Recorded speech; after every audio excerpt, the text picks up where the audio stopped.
En esta presentación se tratará de dar una explicación técnica exhaustiva sobre las tarjetas de interfaz de red NIC y la dirección MAC dentro del contexto de redes de computadoras. Se describe la NIC como el componente de hardware que opera en las capas 1 y 2 del modelo OSI, responsable de la conversión de datos a señales físicas y la encapsulación en tramas Ethernet. El documento detalla la estructura y función de la dirección MAC, un identificador único de 48 bits, cuya arquitectura se divide en el OUI, identificador del fabricante, y el identificador específico del dispositivo. Finalmente se exploran las diversas arquitecturas de conexión de las NIC, cubriendo ejemplos modernos, Ethernet, Hero-Cat45, fibra óptica SFP y Wi-Fi M.2 y formatos históricos ISA, PCI, ilustrando cómo la NIC utiliza la dirección MAC para permitir el direccionamiento lógico y el reenvío de datos por los switches en una red local. Hoy vamos a meternos de lleno con algo fundamental para conectarnos. Las tarjetas de red o NICs y las direcciones MAC son esos componentes que permiten que nuestros ordenadores, móviles, bueno, todo, hablen entre sí y con el mundo exterior. La idea es entender bien cómo van estas piezas, desde la PCB física, la tarjeta, hasta esa especie de DNI o cédula digital que lleva cada una. La MAC podríamos verlo como el pasaporte, que sería la MAC, y la puerta de embarque, la NIC, que usa cada aparato para moverse por las redes, con el cual se develan dos puntos claves. Punto clave 1, la NIC es la puerta de embarque, hardware es el componente físico, PC, servidor, etcétera, que nos da un puerto para conectarnos a las rutas aéreas, la red, con la información dentro del avión, la trama de red. Punto clave 2, la MAC es el pasaporte lógico o la identidad es el identificador único y grabado en el hardware que te permite pasar por esa puerta y ser reconocido dentro de la red local. Bueno, empecemos por la tarjeta en sí. La NIC, la tarjeta de interfaz de red, es hardware, pero es mucho más que un enchufe. Como definición se puede decir que la tarjeta de interfaz de red NIC es el componente de hardware que ocupa las capa 1 y capa 2 del modelo OSI que conecta un dispositivo a la red. Sirve como el puente físico y lógico entre la máquina, PC, servidor, impresora y el medio de transmisión, cable UTP, fibra óptica o aire para Wi-Fi. Es decir, operan las capas bajas del modelo OSI, la 1, la física, y la 2, la de enlace de datos. Es como un pequeño cerebro especializado en la conexión. No es solo un conector, es un pequeño procesador dedicado con su propia memoria, ROM y RAM. Entonces, el papel fundamental de estos componentes es el siguiente. 1. Identificación. Dirección MAC. Cada NIC posee una dirección MAC, Media Access Control única de 48 bits, asignada por el fabricante y grabada en el hardware. Esta dirección es la identidad física del dispositivo en la capa 2. Es utilizada por los switches para tomar decisiones de reenvío dentro de una red de área local LAN. 2. Conexión y encapsulación. La NIC prepara los datos de la capa 3, paquetes IP, para la transmisión, encapsulándolos en tramas frames de capa 2 EG, trama Ethernet. Agrega el encabezado header de capa 2, que incluye las direcciones MAC de origen y destino, y un trailer FCS Frame Check Sequence para la detección de errores. Entonces, en la capa 1, la física se encarga de lo más básico, la señal. O sea, convierte los ceros y unos del ordenador en señales eléctricas si es cable de cobre, o pulsos de luz si es fibra óptica, o bueno, ondas de radio si es Wi-Fi. Es el punto donde lo digital se hace físico, digamos, donde toca el cable o el aire.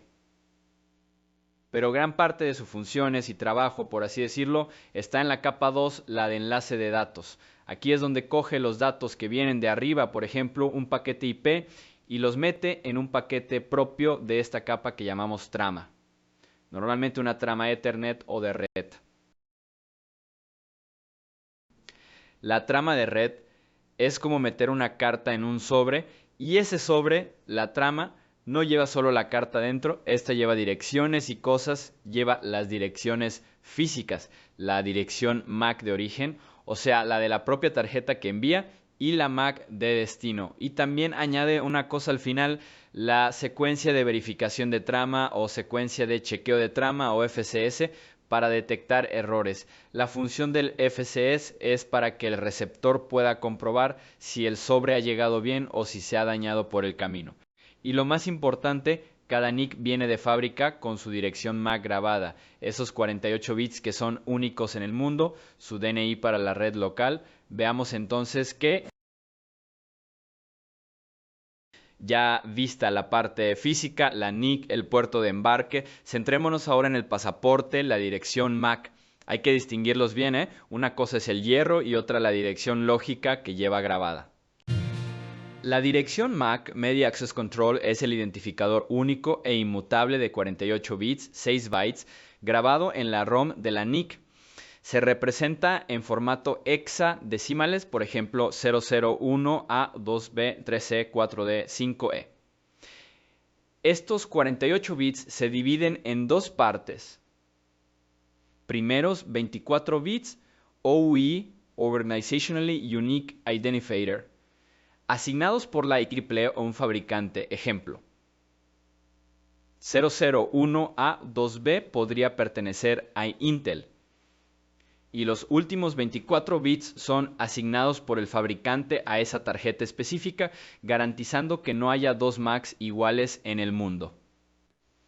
Entonces entendemos que la dirección MAC también tiene su estructura, su arquitectura interna. Es un número que nosotros podamos leerla y escribirla. Se suele poner como 12 caracteres hexadecimales, números del 0 al 9 y letras de la A a la F, separados por dos puntos o guiones. ¿Sabes? Tipo 00.1A.2B.3C.4D.5E. Y lo importante es que se divide en dos partes. Los primeros 24 bits, o sea, los 3 primeros bytes, los 6 primeros caracteres hexadecimales, eso se llama OUI, Organizationally Unique Identifier,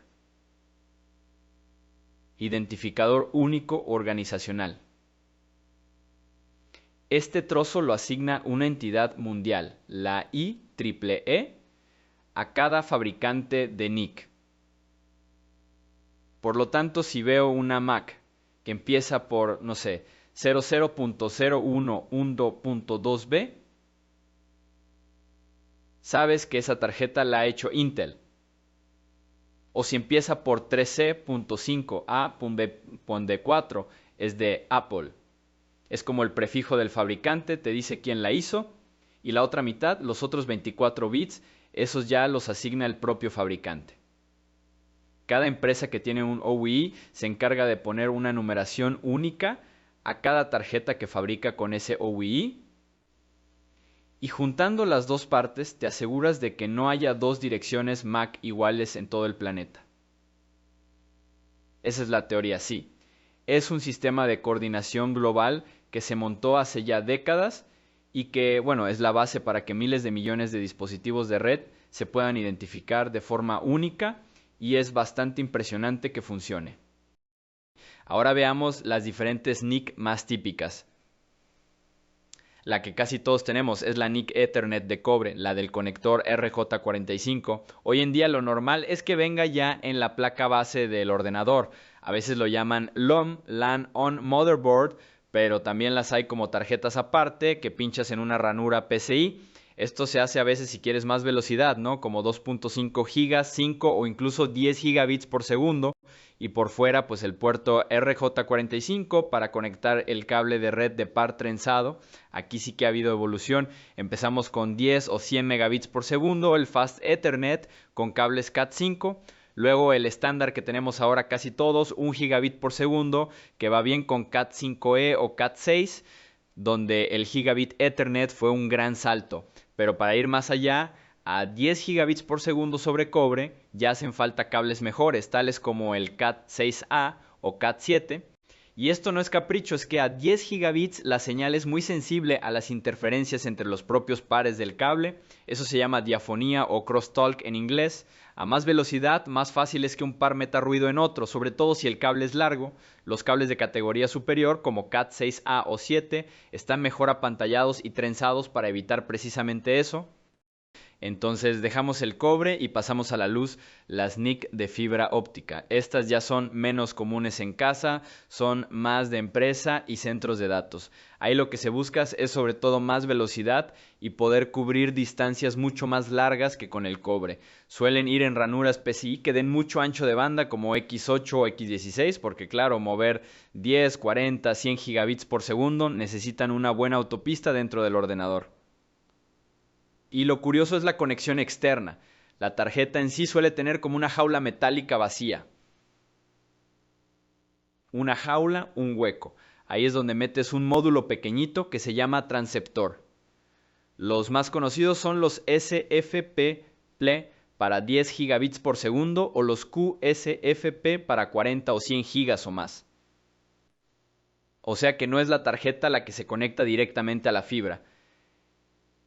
Es este módulo el que hace el trabajo final, convierte la señal eléctrica de la tarjeta en pulsos de luz para la fibra y al revés. Y además hay distintos módulos según el tipo de fibra que uses, multimodo para distancias más cortas dentro de un edificio, por ejemplo, o monomodo para ir mucho más lejos entre edificios. O sea que la misma tarjeta NIC puede usar distintos tipos de fibra solo cambiando ese módulo.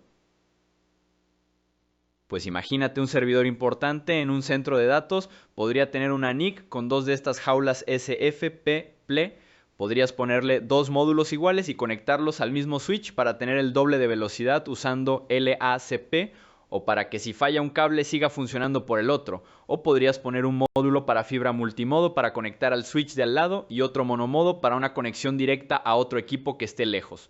Esto da mucha flexibilidad. Y nos queda la tercera familia, las inalámbricas, las de Wi-Fi. Estas por dentro en los portátiles y muchas placas nuevas usan una ranurita pequeña, la M.2.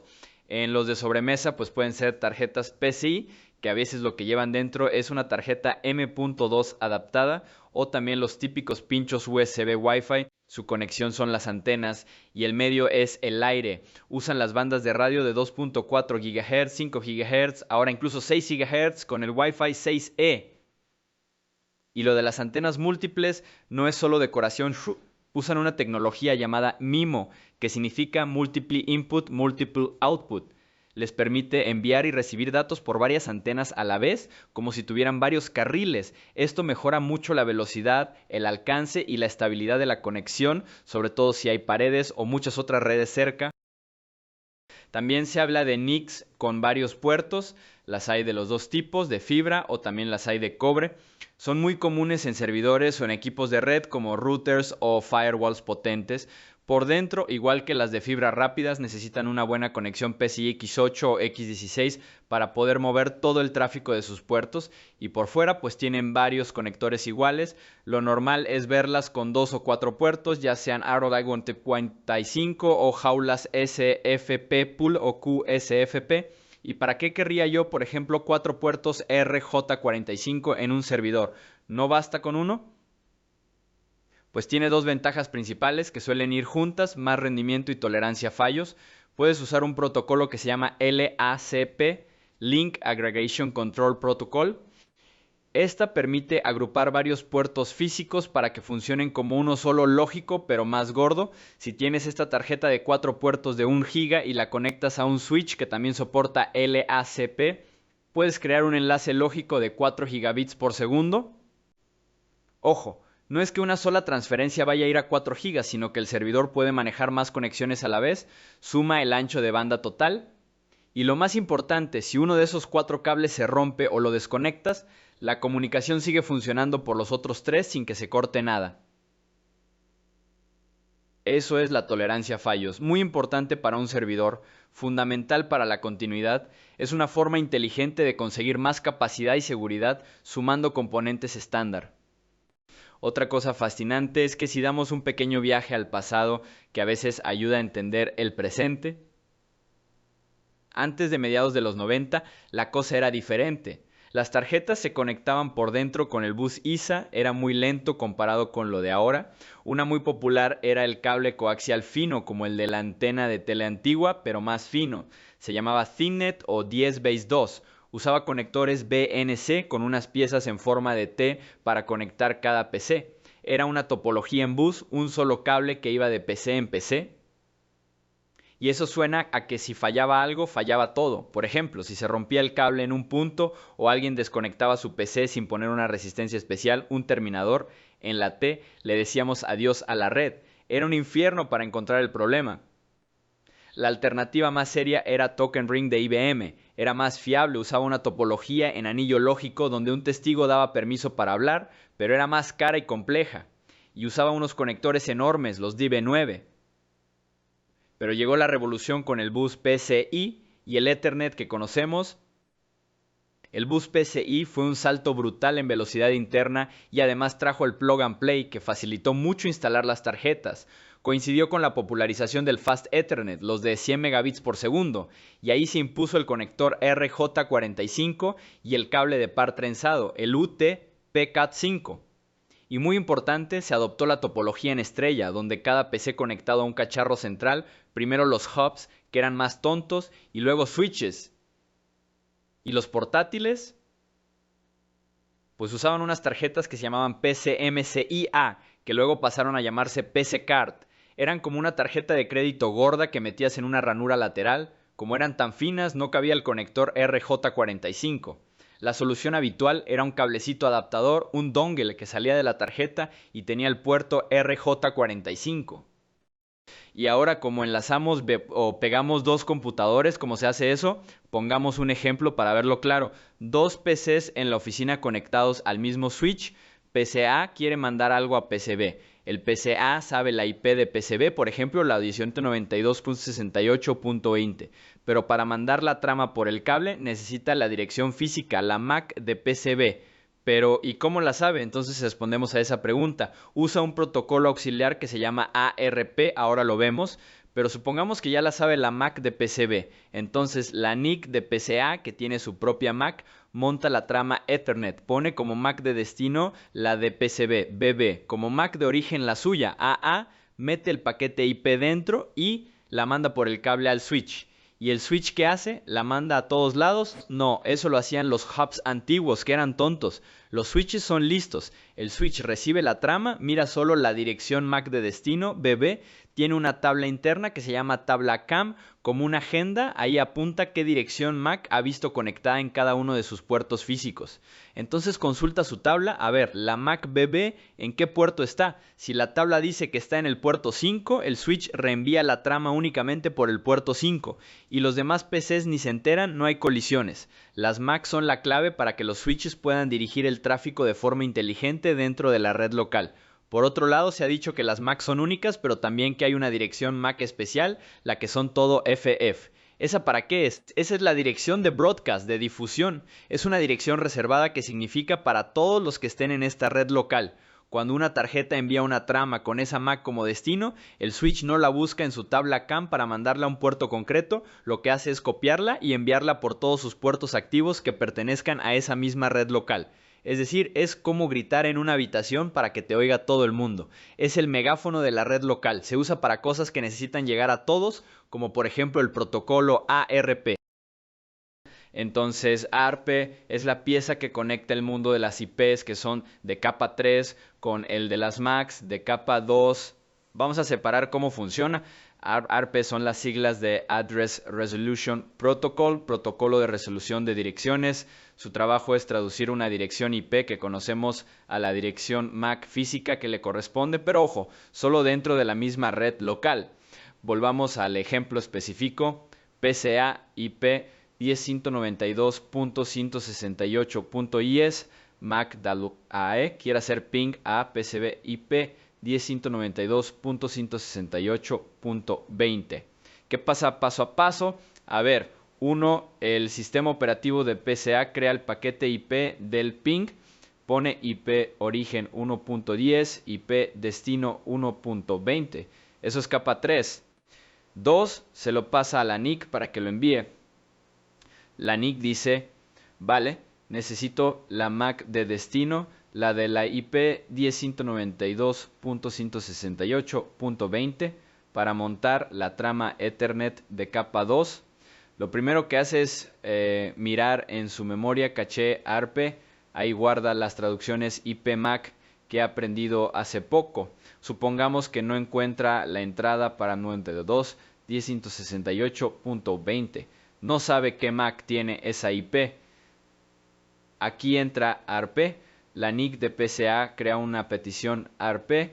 Es una trama Ethernet especial. ¿Qué MAC de destino crees que pone?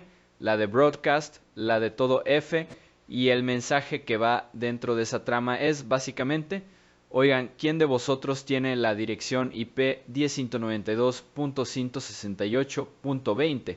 Por favor, respóndenme a mí, que soy la MAC .192.168.1.10.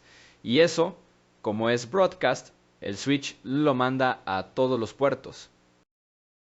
3 le llega a PCB y también a PCC, PCD, a todos en esa red local. Todos reciben la petición ARP, pero solo PCB le hace caso porque reconoce su propia IP 1.20 en la pregunta. Los demás la ignoran.